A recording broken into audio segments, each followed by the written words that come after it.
വാർത്തകൾ വിശദമായി. ചിതറയിലെ ബഷീറിന്റേത് രാഷ്ട്രീയ കൊലപാതകമാണ് എന്നാരോപിച്ച് CPM സംസ്ഥാന സെക്രട്ടറി കോടിയേരി ബാലകൃഷ്ണൻ. പെരിയ ഇരട്ട കൊലപാതകത്തിന് കോൺഗ്രസ് നൽകിയ തിരിച്ചടിയാണ് ഇതെന്നും കോടിയേരി ആരോപിച്ചു. ബഷീറിന്റെ മൃതദേഹം ഇന്ന് വൈകിട്ട് സംസ്കരിക്കും. ചിതറയിലെ ബഷീറിന്റെ കൊലപാതകം വ്യക്തിവൈരാഗ്യം മൂലമാണെന്ന വാർത്തകൾക്കിടെയാണ് CPM സംസ്ഥാന സെക്രട്ടറി കോടിയേരി ബാലകൃഷ്ണന്റെ പ്രതികരണം. CPMകാർ കൊല്ലപ്പെടുമ്പോൾ മാത്രം വാക്കുതർക്കമായി വ്യാഖ്യാനിക്കുകയാണെന്ന് കോടിയേരി ആരോപിച്ചു. പെരിയയ്ക്ക് തിരിച്ചടി നൽകുമെന്ന് കോൺഗ്രസ് നേരത്തെ പറഞ്ഞിരുന്നു. കൊലപാതക രാഷ്ട്രീയം അവസാനിപ്പിക്കാൻ കോൺഗ്രസ് തയ്യാറാകണമെന്നും കോടിയേരി ആവശ്യപ്പെട്ടു. കോൺഗ്രസ്കാർ നടത്തിയിട്ടുള്ള തിരിച്ചടി എന്നുള്ള പ്രഖ്യാപനം നടപ്പാക്കിയാണ് ചിതറയിൽ ചെയ്തിട്ടുള്ളത്. അതിൻ്റെ അടിസ്ഥാനത്തിൽ ഇനിയെങ്കിലും ഇത് നിർത്തുമോ? അപ്പോൾ കോൺഗ്രസ്സുകാർ കൊലക്കത്തി താഴെ വെക്കാൻ തയ്യാറില്ല എന്നതാണ് ഇന്നലത്തെ സംഭവം തെളിയിക്കുന്നത്. ചിതറയിൽ CPM പ്രതിഷേധ ദിനം ആചരിക്കുകയാണ്. കേസിൽ പോലീസ് കസ്റ്റഡിയിലുള്ള കോൺഗ്രസ് പ്രവർത്തകൻ ഷാജഹാന്റെ അറസ്റ്റ് ഇന്ന് രേഖപ്പെടുത്തി. ബഷീറിന്റെ മൃതദേഹം പോസ്റ്റ്മോർട്ടം നടപടികൾ പൂർത്തീകരിച്ച് വൈകുന്നേരം സംസ്കരിക്കും. കൊലപാതകം രാഷ്ട്രീയ വൈരാഗ്യം മൂലമാണെന്ന വാദത്തെ ബഷീറിന്റെ കുടുംബവും തള്ളിയിട്ടുണ്ട്. സംസ്ഥാനത്ത് രാഷ്ട്രീയ കൊലപാതകങ്ങൾ ഒറ്റപ്പെട്ട സംഭവങ്ങളാണെന്ന് നിയമസഭാ സ്പീക്കർ P. ശ്രീരാമകൃഷ്ണൻ കോഴിക്കോട് പറഞ്ഞു. News desk news 18. ചവറയിൽ ITI വിദ്യാർത്ഥി മർദ്ദനത്തിനിരയായി കൊല്ലപ്പെട്ട കേസിൽ പ്രതികളുടെ അറസ്റ്റ് വൈകുന്നു. കേസിലെ പ്രധാന പ്രതി സരസൻ ഉൾപ്പെടെ 5 പേരെയാണ് ഇനി അറസ്റ്റ് ചെയ്യാനുള്ളത്. പ്രതികളെ CPM സംരക്ഷിക്കുന്നുവെന്നാണ് കൊല്ലപ്പെട്ട രഞ്ജിത്തിന്റെ അച്ഛൻ ആരോപിക്കുന്നത്. രഞ്ജിത്തിന്റെ കൊലപാതകത്തിൽ ഇതുവരെ ഒരു പ്രതിയെ മാത്രമാണ് പോലീസ് അറസ്റ്റ് ചെയ്തത്. ജില്ലാ ജയിലിൽ വാർഡനായിരുന്ന വിനീതാണ് ജുഡീഷ്യൽ കസ്റ്റഡിയിൽ കഴിയുന്ന ഏക പ്രതി. രഞ്ജിത്തിനെ മർദ്ദിക്കാൻ ഒപ്പമുണ്ടായിരുന്ന മറ്റ് 5 പ്രതികൾ ഒളിവിലാണെന്നാണ് പോലീസ് ഭാഷ്യം. എന്നാൽ CPM പ്രതികളെ സംരക്ഷിക്കുന്നുവെന്ന് രഞ്ജിത്തിന്റെ അച്ഛൻ ആരോപിക്കുന്നു. കണ്ടാൽ അറിയാവുന്ന 2-3 പേരുണ്ടായിരുന്നു. അവരെ ആരെയും പിടിച്ചിട്ടില്ല. വിനീതിനെ മാത്രമേ പിടിച്ചിട്ടുള്ളൂ. പോലീസിന്റെ അന്വേഷണം കാര്യക്ഷമമായിട്ടല്ല. ഇപ്പോഴും അത് നമുക്ക് അത്രയും ശക്തമായിട്ടല്ലെന്നാണ് തോന്നുന്നത്. ഈ സരസം പിള്ളയൊക്കെ എന്ന് പറയുമ്പം പാർട്ടി ഇനത്തിലുള്ള വകുപ്പാണല്ലോ എന്നാണ് എൻ്റെ ഒരു ഇത്. അറസ്റ്റിലായതിനു പിന്നാലെ വിനീതിനെ ജയിൽ വാർഡൻ സ്ഥാനത്ത് നിന്ന് സസ്പെൻഡ് ചെയ്തിരുന്നു. വിനീതിനെ 14 ദിവസത്തേക്ക് ചവറ മജിസ്ട്രേറ്റ് കോടതി ഇന്നലെ റിമാൻഡ് ചെയ്തിട്ടുണ്ട്. വ്യക്തിവിരോധത്തെ തുടർന്ന് ജില്ലാ ജയിൽ വാർഡനായ വിനീതിന്റെ നേതൃത്വത്തിലുള്ള 6 അംഗ സംഘം വീട്ടിലെത്തി രഞ്ജിത്തിനെ മർദ്ദിക്കുകയായിരുന്നു. തലക്കേറ്റ അടിയെ തുടർന്നുണ്ടായ രക്തസ്രാവമാണ് മരണകാരണമെന്നാണ് പോസ്റ്റ്മോർട്ടം റിപ്പോർട്ട്. ന്യൂസ് 18 കൊല്ലം. ഉഭയകക്ഷി ചർച്ചയിലും തീരുമാനമായില്ല.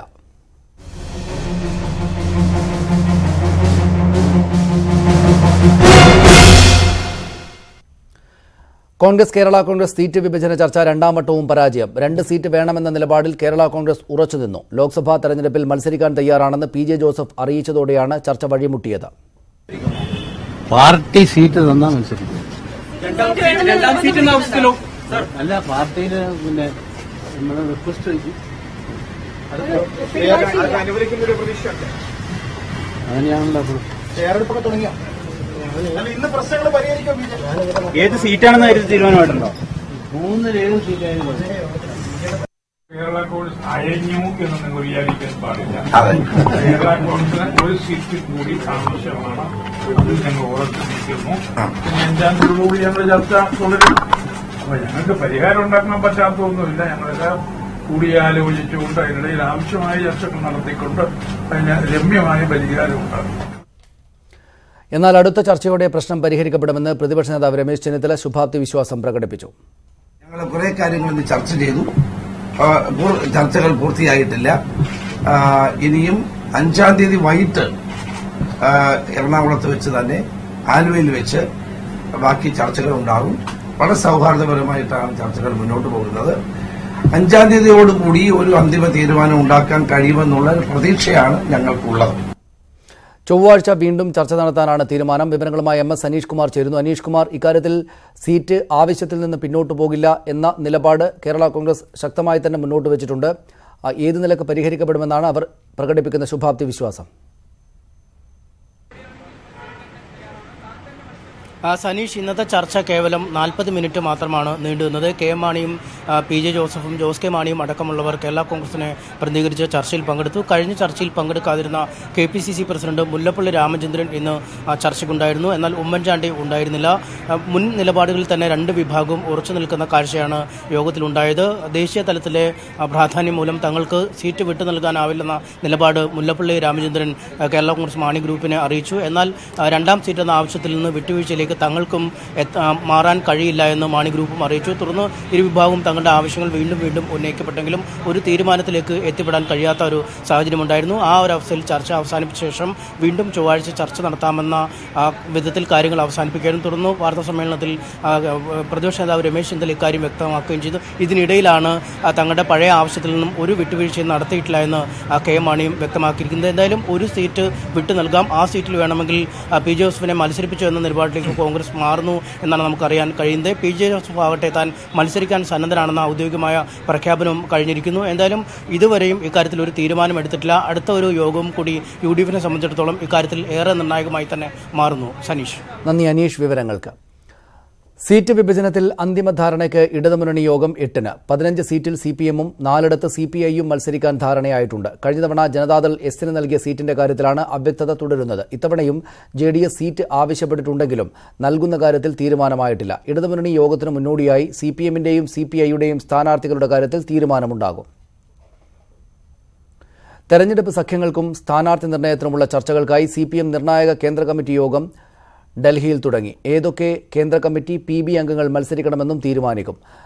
ബീഹാറിലെ ബഗുസരായിൽ CPI സ്ഥാനാർത്ഥിയായി കനയ്യ കുമാർ മത്സരിക്കാൻ സാധ്യതയേറി. തെരഞ്ഞെടുപ്പ് പ്രഖ്യാപനം വരാനിരിക്കെ സംസ്ഥാന ദേശീയ തലങ്ങളിൽ സ്വീകരിക്കേണ്ട തന്ത്രങ്ങൾക്ക് രൂപം നൽകാനാണ് 2 ദിവസത്തെ കേന്ദ്ര കമ്മിറ്റി യോഗം.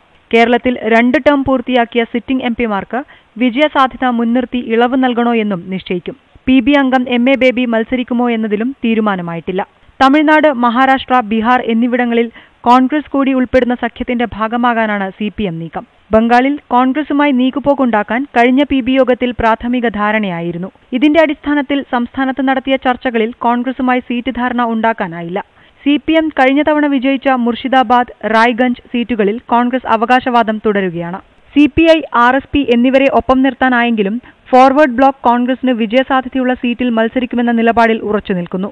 വിട്ടുവീഴ്ചയില്ലെങ്കിൽ ഒറ്റയ്ക്ക് മത്സരിക്കുമെന്ന കോൺഗ്രസ് പ്രഖ്യാപനത്തിനിടെ കേന്ദ്ര കമ്മിറ്റി നിലപാട് നിർണായകമാകും. അതേസമയം ബീഹാറിലെ മഹാസഖ്യത്തിൽ 4 സീറ്റ് നൽകണമെന്ന അവകാശവാദം ഉന്നയിച്ച് CPI രംഗത്തെത്തി. ബെംഗുസരായിൽ JNU സമര നേതാവ് കനയ്യ കുമാറിനെ മത്സരിപ്പിക്കാൻ സമ്മർദ്ദം ശക്തമാക്കുകയാണ് പാർട്ടി. ന്യൂസ് 18 ഡൽഹി. 4 മണ്ഡലങ്ങളിലെ സ്ഥാനാർത്ഥികളെ തീരുമാനിക്കാൻ CPI സംസ്ഥാന നേതൃയോഗം ഇന്നും നാളെയും 3 പേർ വീതമുള്ള സാധ്യതാ പട്ടികയാണ് ജില്ലാ കൌൺസിലുകൾ തയ്യാറാക്കിയത്. സംസ്ഥാന സെക്രട്ടറി കാനം രാജേന്ദ്രൻ, മുതിർന്ന നേതാക്കളായ C ദിവാകരൻ, CN ചന്ദ്രൻ, സത്യൻ മൊകേരി, KP രാജേന്ദ്രൻ എന്നിവർ സാധ്യതാ പട്ടികയിലുണ്ട്. മത്സരിക്കാനില്ലെന്ന് കാനം തറപ്പിച്ചു പറയുമ്പോഴും തിരുവനന്തപുരം പിടിക്കാൻ സംസ്ഥാന സെക്രട്ടറി തന്നെ വേണമെന്നാണ് ജില്ലാ കൌൺസിലിന്റെ നിലപാട്. തിരുവനന്തപുരത്ത് സാധ്യതാ പട്ടികയിൽ ആദ്യ പേരുകാരനാണ് കാനം. നെടുമങ്ങാട് MLA C ദിവാകരനും ജില്ലാ സെക്രട്ടറി GR അനിലുമാണ് സാധ്യതാ പട്ടികയിലെ മറ്റു 2 പേരുകാർ. പേയ്മെന്റ് സീറ്റ് വിവാദത്തിൽ പാർട്ടി നടപടി നേരിട്ട ദിവാകരനെ പരിഗണിക്കുന്നതിൽ ഒരു വിഭാഗത്തിന് കടുത്ത അമർഷമുണ്ട്. മത്സരിക്കാൻ തയ്യാറല്ലെന്ന സംസ്ഥാന നേതൃയോഗങ്ങളിലും കാനം ആവർത്തിക്കും. പകരം ആനി രാജ, ബിനോയ് വിശ്വം എന്നീ പേരുകളും സംസ്ഥാന നേതൃത്വം മുന്നോട്ട് വയ്ക്കും. മാവേലിക്കരയിലേക്ക് AIYF ജില്ലാ പ്രസിഡന്റ് CA അരുൺകുമാർ, നിയമസഭാ deputy speaker V Sasi, Adoor MLA Chittayam Gopakumar, RS Anil, Dinesh Babu, Devaki എന്നിവരാണ് പട്ടികയിൽ. സാധ്യത കൂടുതൽ ചിറ്റയത്തിന്. Sitting MP CN Jayadevan, KP Rajendran, Rajaji Mathew Thomas എന്നിവരുടെ പേരുകളാണ് തൃശൂർ മണ്ഡലത്തിലേക്ക് ജില്ലാ കൌൺസിൽ നിർദ്ദേശിച്ചത്. ഒഴിയാൻ സന്നദ്ധത പ്രകടിപ്പിച്ചില്ലെങ്കിൽ ജയദേവന് ഒരവസരം കൂടി ലഭിച്ചേക്കും. വയനാട് മണ്ഡലത്തിൽ സത്യൻ മൊകേരി, PP സുനീർ, CN ചന്ദ്രൻ, MP വസന്തം എന്നിവരാണ് പരിഗണനയിൽ. ഇന്നത്തെ എക്സിക്യൂട്ടീവ് തയ്യാറാക്കുന്ന സ്ഥാനാർത്ഥി പട്ടികയ്ക്ക് അംഗീകാരം നൽകേണ്ടത് നാളെ ചേരുന്ന സംസ്ഥാന കൌൺസിലാണ്. ന്യൂസ് 18 തിരുവനന്തപുരം. തൃത്താല MLA-യും കോൺഗ്രസിന്റെ യുവനേതാവുമായ VT ബൽറാമിനെ തള്ളി വീണ്ടും KPC പ്രസിഡന്റ് മുല്ലപ്പള്ളി രാമചന്ദ്രൻ. ബൽറാമിന്റെ മറുപടിയെ അർഹിക്കുന്ന അപജ്ഞയോടെ തള്ളിക്കളയുന്നുവെന്ന് മുല്ലപ്പള്ളി പറഞ്ഞു. ബൽറാം ആരാധക വൃന്ദത്തെ വളർത്തുന്നതിൽ വിരോധമില്ലെന്നും എന്നാൽ സ്ത്രീത്വത്തെ അപമാനിക്കാൻ അനുവദിക്കില്ല എന്നും മുല്ലപ്പള്ളി ന്യൂസ് 18 പറഞ്ഞു.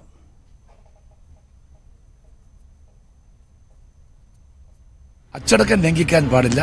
ആരെങ്കിലും ആ പ്ലാറ്റ്ഫോം ഉപയോഗിച്ചുകൊണ്ട് ഇകഴ്ത്താനോ അല്ലെങ്കിൽ അവരുടെ വ്യക്തിഹത്യ നടത്താനോ പാടില്ല എന്ന് മാത്രമേ പറഞ്ഞിട്ടുള്ളൂ. ചെറുപ്പക്കാരെ ഞാൻ പ്രോത്സാഹിപ്പിക്കുന്നവരാരും പ്രോത്സാഹിപ്പിക്കാറില്ല. നാളെയും എൻ്റെ സമീപനം അതായിരിക്കും.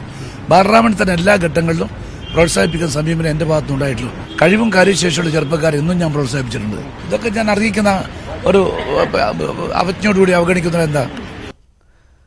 ജനപ്രതിനിധി എന്ന നിലയിലും കോൺഗ്രസ് നേതാവ് എന്ന നിലയിലും ചുമതലകൾ നിറവേറ്റിയ ശേഷമാണ് സോഷ്യൽ മീഡിയയിൽ എഴുതുന്നത് എന്നായിരുന്നു നേരത്തെ VT ബൽറാം മുല്ലപ്പള്ളിക്ക് നൽകിയ മറുപടി. മറ്റു വാർത്തകളിലേക്ക്. ബാലാകോട്ടിൽ ഇന്ത്യ നടത്തിയ ആക്രമണത്തിന് കൂടുതൽ സ്ഥിരീകരണവുമായി ജെയ്ഷെ മുഹമ്മദ് നേതാക്കളുടെ ശബ്ദരേഖ. ഹന്ദ്വാരയിൽ 3 ദിവസമായി നടക്കുന്ന ഏറ്റുമുട്ടലിൽ 2 ഭീകരരെ സൈന്യം വധിച്ചു. കൊല്ലപ്പെട്ട സുരക്ഷാ ഉദ്യോഗസ്ഥരുടെ എണ്ണം 5 സംഘർഷത്തെ തുടർന്ന് നിർത്തിവച്ചിരുന്ന ഡൽഹിയിൽ നിന്ന് ലാഹോറിലേക്കുള്ള സംഝോത എക്സ്പ്രസ് സർവീസ് ഇന്ന് പുനരാരംഭിക്കും. ബാലാകോട്ടിലെ ഭീകര പരിശീലന കേന്ദ്രത്തിൽ നടന്ന ഇന്ത്യൻ ആക്രമണം ജെയ്ഷെ മുഹമ്മദ് ഭീകരർ സ്ഥിരീകരിക്കുന്ന വിശദമായ ശബ്ദരേഖയാണ് പുറത്തുവന്നത്. മസൂദ് അസറിന്റെ സഹോദരൻ മുഫ്തി അബ്ദുൾ റൌഫ് അസർ പങ്കെടുത്ത പെഷാവറിലെ ചടങ്ങിന്റെ ശബ്ദരേഖയിൽ ആക്രമണത്തെ അപലപിക്കുന്നു. എന്നാൽ എത്ര പേർ മരിച്ചുവെന്ന് പറയുന്നില്ല. ഇന്ത്യൻ പൈലറ്റ് അഭിനന്ദനെ വിട്ടയച്ചത് പാക് സർക്കാരിന് നാണക്കേടായി. പാക് സർക്കാർ കശ്മീരിലെ ജിഹാദിൽ പങ്കെടുക്കണമെന്നും ശബ്ദരേഖയിലുണ്ട്. 3 ദിവസമായി ഹന്ദ്വാരയിലെ ബാബാഗുണ്ടിൽ തുടരുന്ന ഏറ്റുമുട്ടലിലാണ് 2 ഭീകരരെ സൈന്യം വകവരുത്തിയത്. ഏറ്റുമുട്ടലിൽ പരിക്കേറ്റ ഒരു CRPF ജവാൻ കൂടി കൊല്ലപ്പെട്ടതോടെ മരിച്ച സുരക്ഷാ ഉദ്യോഗസ്ഥരുടെ എണ്ണം 5. രൂക്ഷമായ ഷെല്ലാക്രമണവും ഏറ്റുമുട്ടലും നടക്കുന്ന പൂഞ്ച് രജോരി ജില്ലകളിൽ 1 മാസത്തിനകം 200 വീതം സൈനിക ബങ്കറുകൾ നിർമ്മിക്കാൻ കേന്ദ്ര സർക്കാർ തീരുമാനിച്ചു. അതേസമയം ഡൽഹിയിൽ തുടരുന്ന വിംഗ് കമാൻഡർ അഭിനന്ദന്റെ ആരോഗ്യ പരിശോധനകൾ പൂർത്തിയായാലുടൻ വിവരശേഖരണം തുടങ്ങും. കുടുംബാംഗങ്ങളും അഭിനന്ദനൊപ്പമുണ്ട്. ന്യൂസ് 18 ഡൽഹി. ബാലാകോട്ടിൽ ഇന്ത്യ നടത്തിയ വ്യോമാക്രമണത്തിന്റെ തെളിവ് കേന്ദ്ര സർക്കാർ പുറത്തുവിടണമെന്ന് മുതിർന്ന കോൺഗ്രസ് നേതാവ് ദിഗ്വിജയ് സിംഗ്. ഒസാമ ബിൻ ലാദനെ വധിച്ചതിൽ അമേരിക്ക നൽകിയ തെളിവുകൾ പോലെ കേന്ദ്ര സർക്കാർ ആക്രമണത്തിന്റെ സാറ്റലൈറ്റ് ദൃശ്യങ്ങൾ പുറത്തുവിടണമെന്നും അദ്ദേഹം പറഞ്ഞു. ഇന്ത്യൻ വൈമാനികനെ സോപാധികം വിട്ടയച്ചത് പാകിസ്ഥാൻ പ്രധാനമന്ത്രിയുടെ നടപടിയെ പ്രശംസിച്ച ദിഗ്വിജയ് മസൂദ് അസറിനെയും ഹാഫിസ് സയ്യിദിനെയും വിട്ടയക്കാനുള്ള ധൈര്യം കാണിക്കണമെന്നും അദ്ദേഹം പറഞ്ഞു. श्री नरेंद्र मोदी जी से बड़ा झूठा व्यक्ति हमने देखा नहीं. सैटेलाइट के माध्यम से सारी पिक्चर सामने आ जाती है. तो जिस तरह का प्रमाण अमेरिका की सरकार ने उसामा बिन लादेन के बारे में पूरे विश्व को दिया, उस तरह का प्रमाण हमको भी देना चाहिए. ജമ്മു കശ്മീരിലെ ഭീകരാക്രമണങ്ങൾക്ക് ശേഷം രാജ്യം ഭീതിയിലാണെന്ന് BSP അധ്യക്ഷ മായാവതി. ഇതിനിടയിൽ BJPയും പ്രധാനമന്ത്രിയും അവരുടെ പരാജയം മറച്ചുവെക്കാനുള്ള ശ്രമത്തിലാണ്.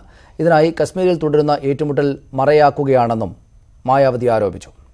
हमारा पूरा देश बहुत ज्यादा चिंतित व दुखी भी है, तो वहीं दूसरी तरफ इसकी आड़ में BJP व खासकर प्रधानमंत्री श्री नरेंद्र मोदी जिस प्रकार से अपनी सरकार की कमियों व विफलताओं पर पर्दा डालने की पूरी कोशिश में लगे हुए हैं, तो ये सब देश की आम जनता से छिपा नहीं.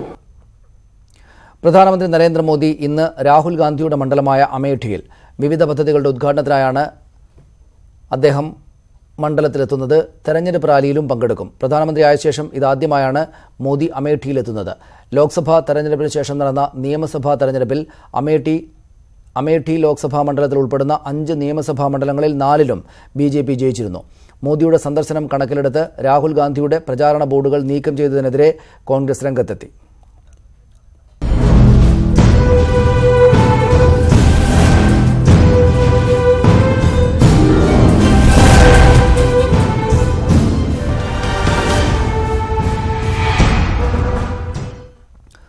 ഒരിടവേളയ്ക്ക് ശേഷം കൊച്ചി നഗരത്തെ വീണ്ടും മാലിന്യം വിഴുങ്ങുന്നു. മാലിന്യത്തോടൊപ്പം പകർച്ചവ്യാധികളും കൊതുക് ശല്യവും പുറപ്പെട്ടു. ഒരു പതിറ്റാണ്ട് മുമ്പ് ആരംഭിച്ച ബ്രഹ്മപുരത്തെ മാലിന്യ സംസ്കരണ കേന്ദ്രം ഇപ്പോഴും നിർമ്മാണം പൂർത്തിയാകാതെ കിടക്കുകയാണ്. പുറത്ത് മെട്രോ നഗരം, അകത്ത് മാലിന്യ നരകം. കൊച്ചി നഗരത്തിന്റെ അവസ്ഥയാണിത്.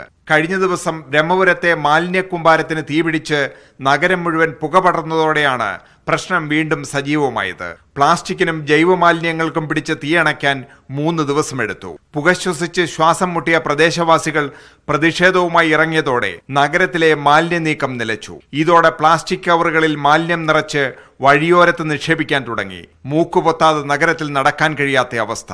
2008 അന്നത്തെ മുഖ്യമന്ത്രി VS അച്യുതാനന്ദനാണ് ബ്രഹ്മപുരം പദ്ധതി ഉദ്ഘാടനം ചെയ്തത്. അന്ന് 94 കോടി രൂപയാണ് നഗരസഭ ഇതിനായി മുടക്കിയത്. അതിനുശേഷം വിവിധ പദ്ധതികൾ നടപ്പാക്കി പരാജയപ്പെട്ടു. കഴിഞ്ഞ വർഷം മാലിന്യത്തിൽ നിന്ന് വൈദ്യുതി ഉത്പാദിപ്പിക്കുന്ന പദ്ധതിക്ക് മുഖ്യമന്ത്രി പിണറായി വിജയൻ തറക്കല്ലിട്ടു. അതും എങ്ങുമെത്തിയില്ല. മാലിന്യം ഒരു തീരാശാപം പോലെ ഇപ്പോഴും കൊച്ചി നഗരത്തെ പിന്തുടരുന്നു. ന്യൂസ് 18 കൊച്ചി.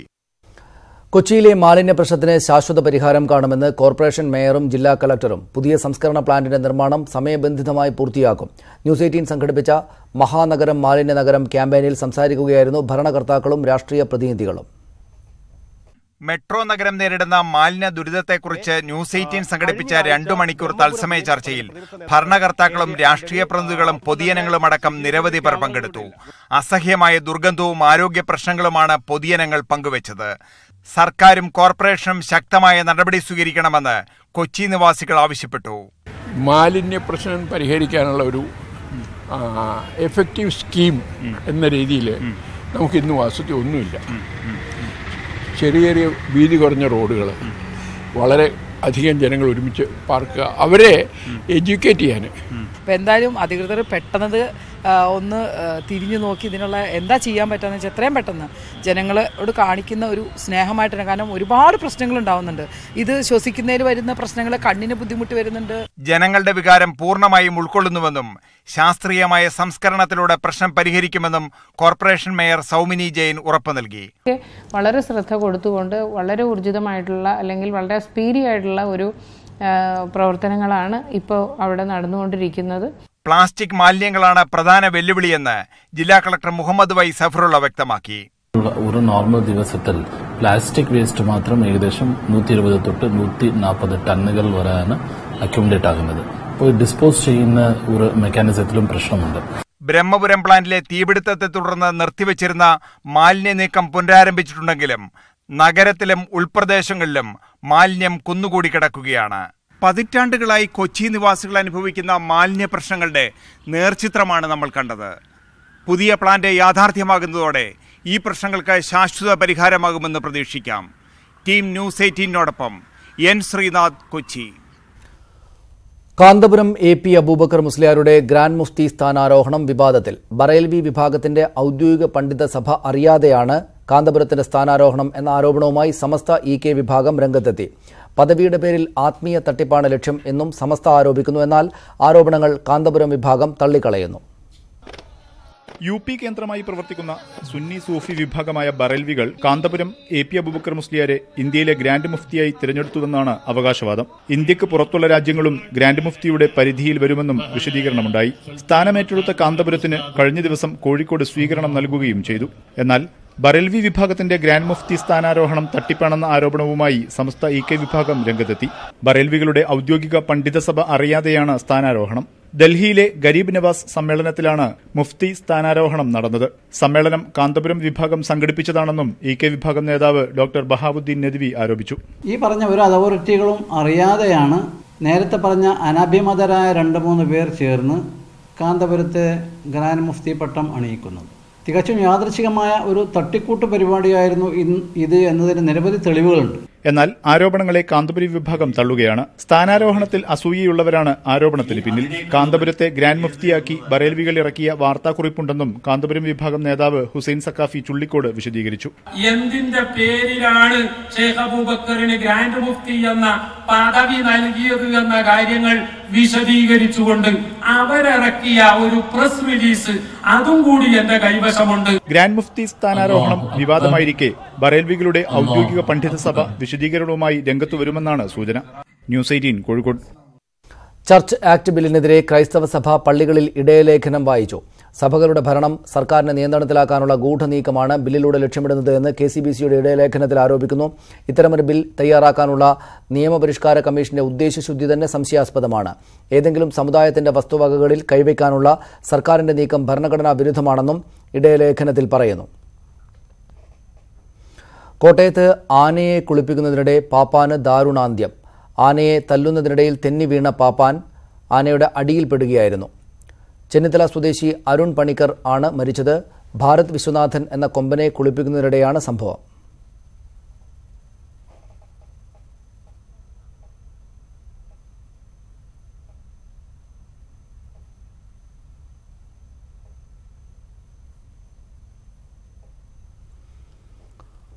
ഹാരിസൺ പ്ലാന്റേഷൻ വിൽപ്പന നടത്തിയ പ്രിയ എസ്റ്റേറ്റിൽ നിന്ന് അനുമതിയില്ലാതെ കരം സ്വീകരിച്ച വില്ലേജ് ഓഫീസറെ സ്ഥലം മാറ്റി.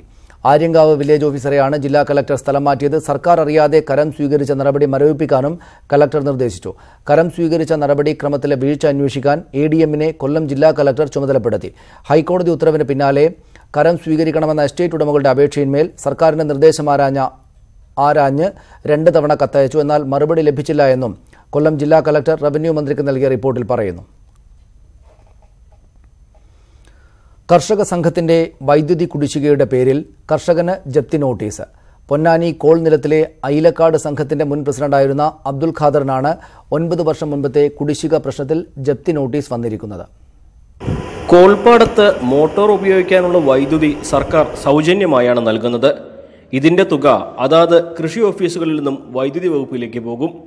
ഇങ്ങനെയാണ് പതിവെന്നിരിക്കെ 2008 കുടിശ്ശികയായ 37,073 രൂപ അടച്ചില്ലെങ്കിൽ ജപ്തി ചെയ്യുമെന്നാണ് അബ്ദുൽ ഖാദറിന് ലഭിച്ച നോട്ടീസ്. അക്കാലത്ത് ഇദ്ദേഹമായിരുന്നു കോൾപ്പടവിന്റെ പ്രസിഡന്റ് എന്നതാണ് ജപ്തി നോട്ടീസ് അയച്ചതിന് കാരണമായി അധികൃതർ വിശദമാക്കുന്നത്.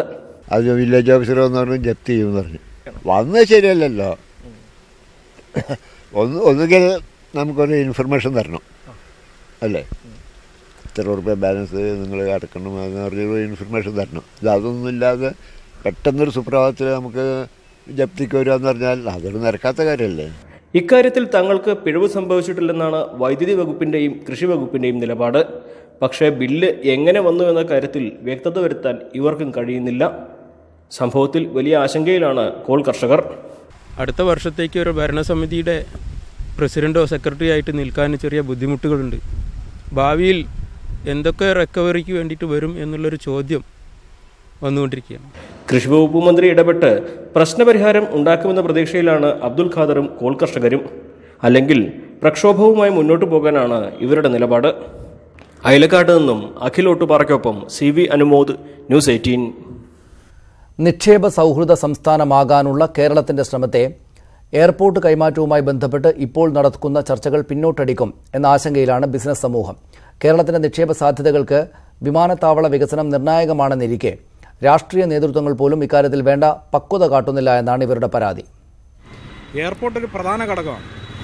അങ്ങനെ വരുമ്പോൾ ഈ എയർപോർട്ടിൻ്റെ പേരിൽ ഇത്രയും വിവാദങ്ങൾ ഉണ്ടാവുന്നത് നമ്മളുടെ ഒരു ഇൻവെസ്റ്റ്മെന്റ് ക്ലൈമറ്റിനെ തന്നെ ബാധിക്കാനുള്ള സാധ്യത വളരെ കൂടുതലാണ്. ഇതൊക്കെയാണ് തലസ്ഥാനത്തെ സംരംഭക സമൂഹത്തിന്റെ ആശങ്കകൾ. അദാനിയോ മറ്റാരെങ്കിലുമോ ആവട്ടെ, വിമാനത്താവള വികസനം യാഥാർത്ഥ്യമാവണം. കൂടുതൽ ഫ്ലൈറ്റുകൾ, കുറഞ്ഞ നിരക്ക്, മികച്ച സൗകര്യങ്ങൾ എന്നിവയെല്ലാം ഉണ്ടാകണം. നിസാന് പിന്നാലെ കേരളത്തിലേക്ക് വരാനൊരുങ്ങുന്ന വൻകിട കമ്പനികൾക്ക് എയർ കണക്ടിവിറ്റി നിർണായകമാണ്. നിസാൻ തന്നെ ഇവിടെ വന്നതിനകത്ത് അവരുടെ ഒരു ആവശ്യമെന്ന് പറയുന്നത് തന്നെ ഇവിടുത്തെ കണക്ടിവിറ്റി ഇമ്പ്രൂവ് ചെയ്യണം എന്നുള്ളതായിരുന്നു. അപ്പോൾ സർക്കാർ ഇവിടുത്തെ കണക്ടിവിറ്റി ഇമ്പ്രൂവ് ചെയ്യാമെന്ന് നിസാനിന് വാക്ക് കൊടുത്തിട്ടുണ്ട്. പക്ഷേ കണക്ടിവിറ്റി ഇമ്പ്രൂവ് ചെയ്യുന്നതിന് പകരം ഇപ്പോൾ ഉള്ള കണക്ടിവിറ്റിയും കൂടെ പോയ അവസ്ഥയാണ് ഇപ്പോൾ ഉള്ളത്. വിമാനത്താവള വികസനം സംസ്ഥാന വികസനത്തിന്റെ ഭാഗമാണെന്നിരിക്കെ മുഖ്യമന്ത്രി അടക്കമുള്ള രാഷ്ട്രീയ നേതൃത്വങ്ങൾ ഇക്കാര്യത്തിൽ പക്വത കാട്ടുന്നില്ലെന്നാണ് ഇവരുടെ പരാതി. ഇൻവെസ്റ്റർ വന്നാൽ ഞങ്ങൾ എതിർക്കുമെന്ന് പറയുന്ന ഒരു ധാർഷ്ട്യം അത് വളരെ വേദനാജനകമാണ്. വിമാനത്താവള നടത്തിപ്പ് സ്വകാര്യ മേഖലയ്ക്ക് വിട്ടുകൊടുത്തത് ചോദ്യം ചെയ്തുകൊണ്ടുള്ള സമരത്തിന് ഇനി പ്രസക്തിയില്ല എന്നാണ് ഇവരുടെ വാദം. മതിയായ വിമാന സർവീസ് ഇല്ല എന്ന ഒറ്റ കാരണത്താൽ തന്നെ കേരളത്തിന്റെ ടൂറിസം മേഖല അതിഗുരുതരമായ പ്രതിസന്ധി നേരിടുകയാണ്. ശ്രീലങ്ക പോലുള്ള രാജ്യങ്ങളിലേക്ക് കുറഞ്ഞ നിരക്കിൽ യാത്ര ചെയ്ത് ആഭ്യന്തര ടൂറിസ്റ്റുകൾ പോലും പോകുമ്പോൾ തിരുവനന്തപുരത്തിന്റെ സാധ്യതകളാണ് ഇല്ലാതാവുന്നത്. News 18 തിരുവനന്തപുരം. ഈ ബുള്ളറ്റിൻ പൂർണ്ണമാകുന്നു. നമസ്കാരം.